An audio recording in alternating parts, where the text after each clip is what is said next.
हम लोग एक क्वेश्चन करने वाले हैं जो कि इसका नाम है रिसीप्ट एंड पेमेंट अकाउंट। ये एक छोटा सा क्वेश्चन मैंने ले लिया है एग्जाम्पल के तौर पे, जिसमें आपको ये समझ में आ जाएगा कि हमें इनकम एंड एक्सपेंडिचर अकाउंट कैसे फ्रेम करना है, कैसे हम इसको बना सकते हैं। बहुत ही छोटा सा क्वेश्चन मैंने लिया स्टार्टिंग में। सबसे पहले आप इधर के आइटम देखिए, यहाँ पर लिखा हुआ है पेमेंट। पेमेंट का मतलब क्या है?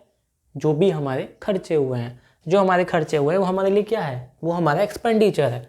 और जो भी रिसीप्ट्स हैं, जो हमारे पास पैसा आया है, वो है हमारी इनकम। इसको बहुत ध्यान से देखना है और समझते चलेंगे। सबसे पहले आपको नज़र डालनी होती है क्वेश्चन में। क्वेश्चन में क्या लिखा हुआ है? Prepare income and expenditure account from the following.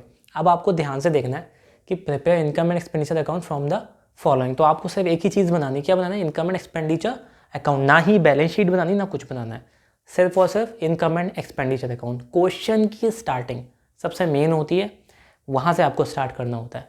सबसे पहले उसको ध्यान से पढ़ें। फिर आपको क्या करना है? क्वेश्चन दिया है receipt and payment account for the year ended 31 दिसंबर 2010। 2010 का है। इसका मतलब ये जो पूरा जो अकाउंट आपको दे रखा है 2010 का है।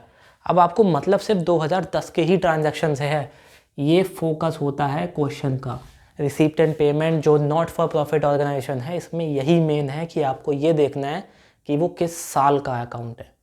हमें सिर्फ वही साल के आइटम को यहाँ पे नोट करना है, बाकी सारी एंट्रीज को हम इग्नोर करेंगे। सबसे पहले हम स्टार्ट करते हैं रिसीप्ट साइड से। सबसे पहला आइटम क्या है? टू बैलेंस ब्रॉट डाउन, यहाँ पे नहीं आना है। टू सब्सक्रिप्शन, सब्सक्रिप्शन आ गया हमारे पास। कितना दे रखा है? 9 का भी है, 11 का भी है और 10 का भी है। हमने स्टार्टिंग में क्या बताया? हमको सिर्फ किससे मतलब है? 2010 वाले से। तो सब्सक्रिप्शन है, हमारे पास आया होगा, इनकम है हमारे लिए, तो हम इसको कहाँ पे लिख देंगे? By subscription. कितना हो गया? ये कितना दे रखा है यहाँ पे? 18,000। इसको यहाँ पे ऐसे ही लिख देंगे 18,000। उसके बाद क्या दे रखा है हम अगला? To sale of investment. अब इन्वेस्टमेंट कितने की हुई है? सेल तो हुई है इन्वेस्टमेंट की 2,000 की, लेकिन क्या इसमें कुछ पेंच है जो आपको ध्यान से देखना है? वो है यहाँ पे बुक वैल्यू। उसकी बुक वैल्यू कितनी थी? वो सेल कितने की हुई उससे मतलब नहीं है, बुक वैल्यू कितनी थी? बुक वैल्यू थी 1500, 1500 उसकी बुक वैल्यू थी। वो बिका है 2000 में, तो इसमें आपको प्रॉफिट हुआ है, लॉस हुआ है? थी 1500 की, बिका 2000 में, इसका मतलब है कि आपको 500 रुपीज़ का प्रॉफिट हुआ है। तो जो भी चीज़ प्रॉफिट हुई है उसको हम यहाँ पे लिख देंगे बाय सेल ऑफ इन्वेस्टमेंट। कितना? 500। अगर लॉस होता तो by loss on sale of investment. ये चीज़ हमें ध्यान रखनी है। उसके बाद है टू डोनेशन। मैंने आपको पहली वीडियो में बताया था कि डोनेशन 2 टाइप्स के होते हैं, ठीक है। एक होता है कौन सा? एक होता है जनरल और दूसरा स्पेसिफाइड।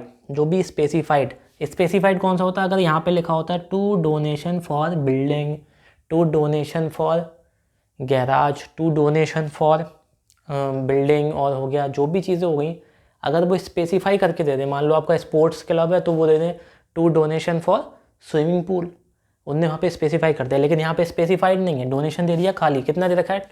1500। तो फिर बाय डोनेशन। कितना है डोनेशन? 1500। ये यहाँ पे आ जाएगा 1500। कितना हो गया? फिर क्या दे रखा है?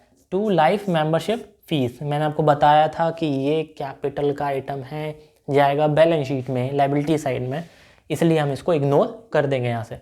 फिर आपके इधर आ जाइए पेमेंट साइड पे। पेमेंट साइड के आइटम कहाँ लिखने हैं? एक्सपेंडिचर में। पहला आइटम क्या है? बाय पोस्टेजेस। खर्चा हुआ है, यहाँ पे आपको लिखना है टू पोस्टेजेस। कितना है? 1500। नेक्स्ट क्या है? सैलरी। अब सैलरी में ध्यान से देखिए, 2009 की है, 10 की है। हमने आपको बताया कि हमें सिर्फ 10 से मतलब है, 9 से कोई मतलब नहीं, इग्नोर करिए।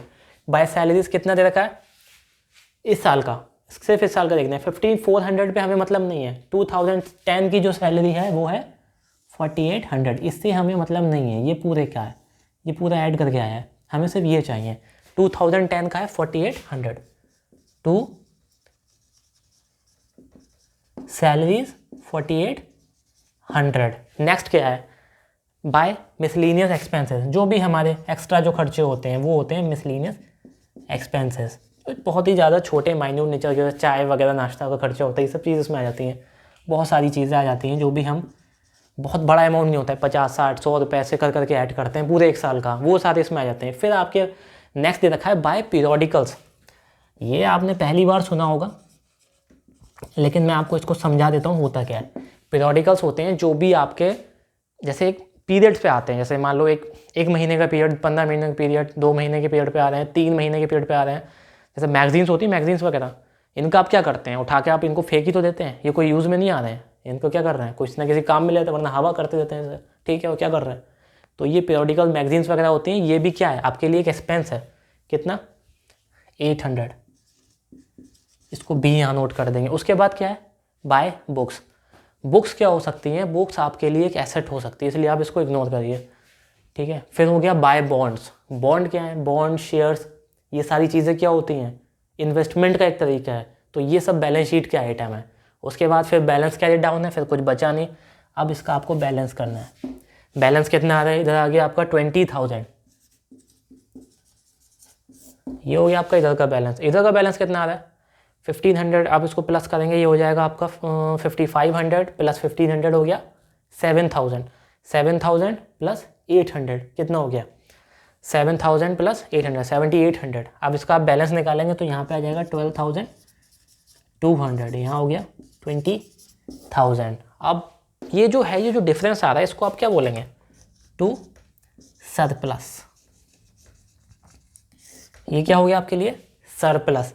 अगर आपका बैलेंस एक्सपेंडिचर में बच रहा है, ठीक है, अगर आपका जो इनकम है वो ज़्यादा है और एक्सपेंडिचर आपके कम है, तो ये आपके लिए सरप्लस है। इसको हम सरप्लस इसलिए बोलते हैं क्योंकि हमको फ़ायदा हो रहा है। जाहिर सी बात है, जब आपकी इनकम ज़्यादा है और एक्सपेंडिचर क्या है, वो कम है, और इनकम कैसी हो गई, ज़्यादा हो गई।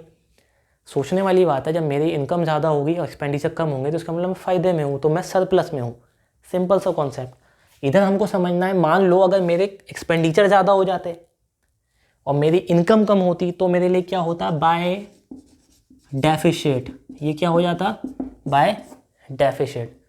फिर हम इसको क्या करते, लायबिलिटी साइड में क्या करते, फिर हम इसको बैलेंस शीट में एडजस्ट करते, वाइस वर्सा होता फिर ये, ठीक है। अभी सरप्लस है तो ये ऐड हो जाएगा जाके, डेफिशिट होता तो माइनस करते इसको, ठीक, जो भी हमारा कैपिटल फंड बचता है एंड में बैलेंस शीट में। ये एक फॉर्मेट है जिससे हम तरीके से हम इसको बनाते हैं इनकम एंड एक्सपेंडिचर अकाउंट। ये ट्रेलर है, बाकी का आगे मैं आपको समझाऊंगा। ये सिर्फ स्टार्टिंग के लिए था, अब आपको ये बेस क्लियर हो गया हो कि ये चैप्टर है क्या। इसमें आपको पता चल गया कि रिसीप्ट एंड पेमेंट अकाउंट एक मुझे दे रखा होगा क्वेश्चन में, मुझे उससे क्या बनाना है, इनकम एंड एक्सपेंडिचर अकाउंट, ठीक। आगे की वीडियो का वेट करो, ये वाली वीडियो देखो ध्यान से, कॉन्सेप्ट को समझो, फिर आगे जो वीडियो आ रही हैं उनको देखो। पूरा चैप्टर बिल्कुल बेसिक से क्लियर होगा, एक एक शब्द समझा दिया है स्टार्टिंग से, पॉइंट टू पॉइंट समझा रहा हूँ। माइन्यूट से माइन्यूट चीज़ है जो आपको और कोई इग्नोर कर देगा, लेकिन मैं आपको समझा रहा हूँ ताकि आपको बेस स्ट्रॉन्ग हो जाए। एक भी क्वेश्चन नहीं छोड़ना है इसका, सारे के सारे क्वेश्चन आप बना लोगे अगर आपने वीडियो पहली वाली देख ली और ये वाली वीडियो देख ली, तो आपको ये समझ में आ जाएगा कि मुझे क्वेश्चन फ्रेम कैसे करना है, एक एक चीज़। अब आप लाइफ मेंबरशिप फीस, उसके बारे में आपने पढ़ लिया, आपने सारी की सारी चीज़ें पढ़ ली हैं, बहुत सारे पॉइंट मैंने आपको पहले वीडियो में समझा दिए हैं, उसको ध्यान से देखना है, ठीक।